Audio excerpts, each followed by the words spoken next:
This week on Next Gen NYC. Honestly, I think it's weird as I don't even know what is going on. I literally feel like this girl's Regina George. I didn't know we were in Mean Girls. You? Why are you coming to my brand that you don't even know about? Yo, what is up, everybody? Welcome back to it. We're going to be talking about the new episode of Next Gen NYC, Season 1, Episode 4. Let's get right into it.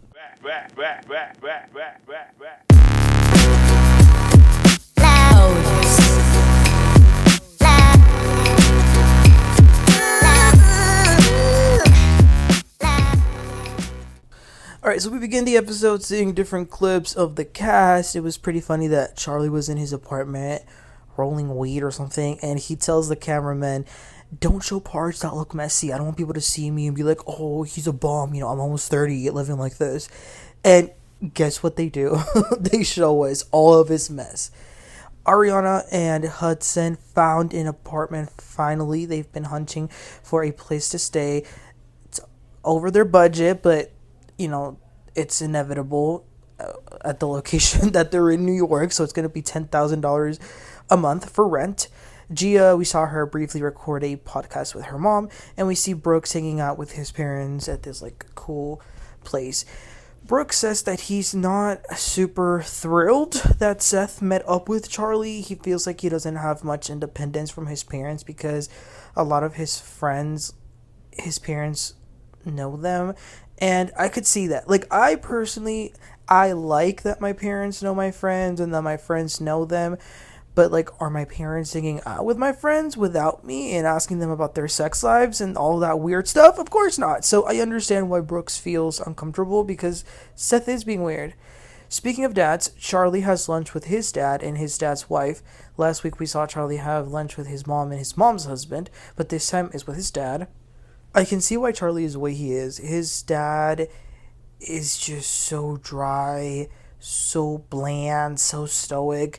But this was the biggest red flag. He was not super friendly with the waiter. And I always think that anyone who can be a little cocky or a little rude to a service worker is that tells me they're trash, okay?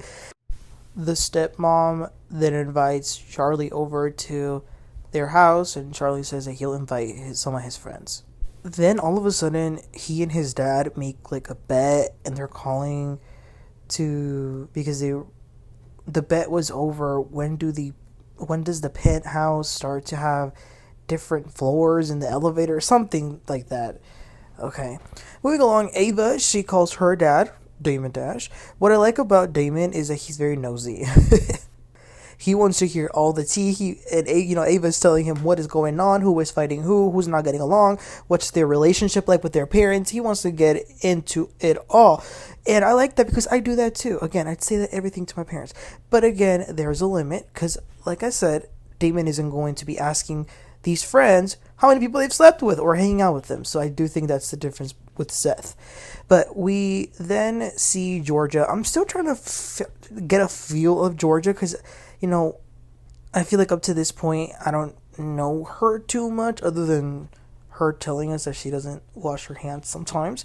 But I feel like this episode did help, for us to get to know her just a little bit more. So she's walking around with Omar. That's her boyfriend. She says that he runs a crypto startup company. Anytime I hear crypto, alarms go off, but that's just me. He is a bit different than Georgia. He starts his day at 5 a.m., whereas Georgia's barely going to sleep around that time. But he does seem smart. They are partnering up to do business together, which I don't know if that's the best idea. I don't want to say it never works, but it tends not to work a lot of the times. Moving on, we see my faves, Ariana and Riley, meet up. I really do love these two. So they're talking about what happened at the New Jersey trip that they just took, where Riley called out Charlie for his Karen ways.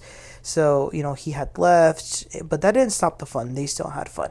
But Riley is still a little upset. She says that she used to let him slide a lot, but she's done with it. she's not going to let it slide anymore. She says that she understands that people might be how they are because of how they were brought up. But once you're an adult, and it's your responsibility to better yourself. Ariana says to her, yes, absolutely, we're going to call it out. I might not understand 100% feeling, but I'm always going to be in your corner. And if I have to hit him to defend you, I will. And then they played one of the final scenes that Candy and Kim had, just the two of them in Atlanta. I think it might have been like season 11. And it wasn't nice. They were fighting. You know, Candy was going in on Kim, and it wasn't the best. But you know what? Seeing that scene and then seeing Riley and Ariana here, it just hit me like, wow, like this is really Kim and Candy's daughters, but not like now it's them on the show. It's kind of like beautiful full circle in a way. I don't know how to describe it. So Ariana and Hudson then begin moving into their $10,000 apartment. Apparently there's a booker fee too, and that was $18,000. Too much money. As they're packing and bringing the stuff in, she FaceTimes her mom, Kim Zolciak. They signed a year lease, and Kim says that she is so happy for Ariana.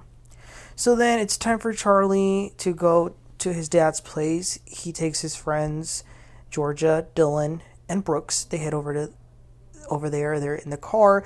Georgia is talking about feelings and therapy and things like that. She's actually been in therapy practically all her life. So she starts to tell us a little bit more about herself. She was raised in a lower middle class family. Her parents were lawyers. They started their own law referral company. It was doing well, but 9/11 had a major effect on them, especially the dad. He sort of like spiraled after that, and he moved out and died shortly after. And I was like, dang, that's very tragic. So they arrived to the estate, because that's what it really was. It's like an old school estate where Charlie's dad lives. Charlie, by the way, he does keep texting Ava, like, are you coming? But she's not answering, and you can tell that he wants her to be there. There were a lot of girls there. I don't know where they came from, but there were a lot of girls there. The backyard is huge, and there's like a harbor, so it was really nice. They had drinks, they played games, so that's what they did for a bit. Charlie did go into the yard with his dad, and they were talking, and his dad asked him, like, what is your plan? Like, because his next milestone is turning 40 in 10 years. So, like, what's his plan? What do you want to do with your life? But Charlie doesn't want to talk about it. He feels like he's never good enough for his dad, because he remembers, like, being in school, getting a 99 on a test, and he would be like, well, what happened to the other point? You know, sort of like that. So that, of course, closes him off to want to talk to him. But to be honest, I also get his dad's perspective too.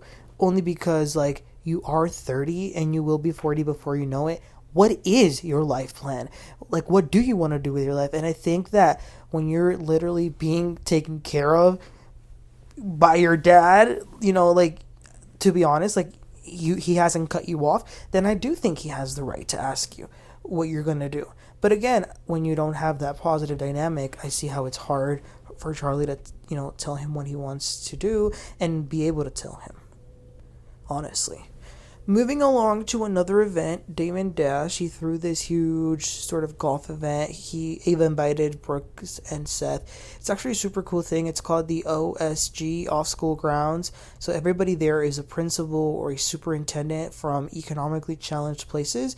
So Damon teaches them entrepreneurship. You know, Ava has a pretty interesting life. Her dad, obviously, as we know, but her mom is in the fashion industry. Her godfather, Ava's godfather, by the way, is Andre Leon Talley. So that tells you a lot. So Damon, Ava, Seth, and Brooks go golfing, just them outside a little bit.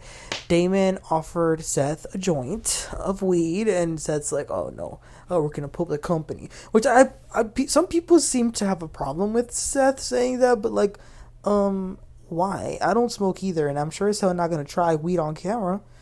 Ava and Brooks, they talked about Charlie a little bit, because Ava, again, isn't talking to him, and Brooks says that yesterday, you know, there was the event that he went to, not event, but like the little hangout at Charlie's dad's house. But he tells us some of the other things that Charlie was saying when they were in the car. He was saying some weird stuff. He was kind of shaming therapy in a way, and he was saying that Brooks, George, and Dylan should go. But like, I don't know, the way he was saying it, Brooks felt like he was saying it like in a negative connotation. Ava says that she's been to therapy, and Brooks says he has too, because he thought his house was haunted by elves. Brooks must have hated Christmas. Or actually, I don't even know if they celebrate Christmas. They might not. I'm not sure. It then starts pouring. So it's another day. Burruss is organizing a surprise birthday party dinner for his sister Chloe, so he invites everyone. Then we see another scene with Georgia and her boyfriend. They're like at his office where they write on the walls. She's talking to him about the parties that she throws and the themes that she wants to do. So then Ava and Charlie meet up. Finally, he seems so happy that she finally answered. So he says, how can we be good again? And she says, just say sorry and mean it. And he's like, okay, I'm sorry, I love you. And he's hugging her. She says, yeah, like you turned on me and you snapped at me. I'm gonna be honest, you guys, I didn't realize that's why she was mad. I honestly thought she was upset over the Riley thing. I guess not. Speaking of Riley, Charlie and Riley did meet up earlier prior to this where he apologized. But, after last week when he apologized to her face but then said, oh, I didn't mean that afterwards, can any apology of his really be accepted? I don't know, but that's up to them. If they still want to be friends with him, then, that's on them. But he and Ava are cool now. They hug, whatever. They talk about some of the people, like, who have you seen or whatnot. Charlie then says, oh, Ariana is growing on me. And Ava says, really? In what way? Like, do you have a crush on her or something? And he says, yeah, maybe I'll try to F-U-C-K her. That's disgusting. First of all, who are the girls in his life that are giving it to this loser to the point where he feels like he's entitled to say, oh yeah, I'll try to F her. Oh, hell no. I hope Hudson marks his territory. Let's put it like that. But by the way, him saying that, it makes sense now why he was so rude to Ariana before he even met her. Like when she walked in. That explains a lot. He's such loser behavior, I swear. Speaking of Ariana, her and Hudson meet up with a man who owns his own brand. Ariana and Hudson love clothing and they would love to make their own line. I thought it was very important for them to meet with this guy because he's telling them the real things, like the real important factors that they need to do and have thought out. He tells them, like, you need a plan. Where are you going to do this? Where are you going to do that? You need to have a great pitch, a vision. I think that there's still a very, very long way and they still have a lot of planning to do. But hopefully, talking to him and hopefully they talk to him again, this guy, I think it helped them because it was some great advice. So now it's time for Chloe's party. We finally see Emira. She was missing like last episode. So everybody's having shots. They're having fun. Burruss talks to Ava. He asks how did her walk with Charlie go? And then Burruss is asking the right questions. He says, do you think he has feelings for you? And she says, oh, no, not at all. I see him as a gay best friend. He would never like me. He did say he would hook up with Ariana, though. So Burruss is like, whoa. Ava then also says, so at that point, Emira joins. And Emira says, did you know Ariana is a fashion designer? And Ava says, wait, Ariana's a fashion designer? That really shocked me. Never have I seen her and thought that she would design anything. But you know what? I actually, you guys, am pleasantly surprised that Burruss and Emira checked her in real time. They were like, oh no, like that's mean for you to say. So then Burruss heads over with Ariana, Riley, and Gia, and they're like just asking him, what did Ava say? What did she say? What did she say? And I can tell that, maybe what they wanted, and this was perhaps, breaking the fourth wall here, it could have been production that wanted Burruss to carry the bone. So he eventually just says it to Ariana. He says, oh yeah, she just said that she's surprised that you would start a clothing brand. So then Ariana's like, excuse me? And she made this face where she looked identical to her mom. But Ariana's offended, rightly so. She's like, look at what she's wearing. Why is she trashing me? I want Ava with the bitch-ass attitude. She leaves to the restroom, to calm down a little. She then comes back, sits down. Ava approaches her, and she's like, are you okay? And Ariana's like, no. Why are you talking bad about my brand that I'm building? And that was the end of the episode. Listen, do I think Ava was trying to be super mean and, bully Ariana or, just be super rude? No, not necessarily. I don't think she intended it to be that bad. But when you're really passionate about something and anyone says like even the slightest thing against it, it's going to hurt you. So I understand Ariana's reaction. But yeah, guys, that was the end of the episode. Again, pretty good episode. As I said last week, I am surprised at how much I am enjoying this show. And it's so funny. I never would have thought that I would like the housewife kids more than everyone else. Because, I feel like we have this preconceived notion that, these kids are probably spoiled. And maybe they are, but, like, you have this idea of, like, maybe they're bratty and so snooty or whatever. But, no, I really do like Brooks, Riley, and Ariana. I would say those are my favorites right now. But you guys, let me know what your thoughts were about this episode. Please don't forget to like and subscribe. And I'll catch y'all next time. Y'all have a great one.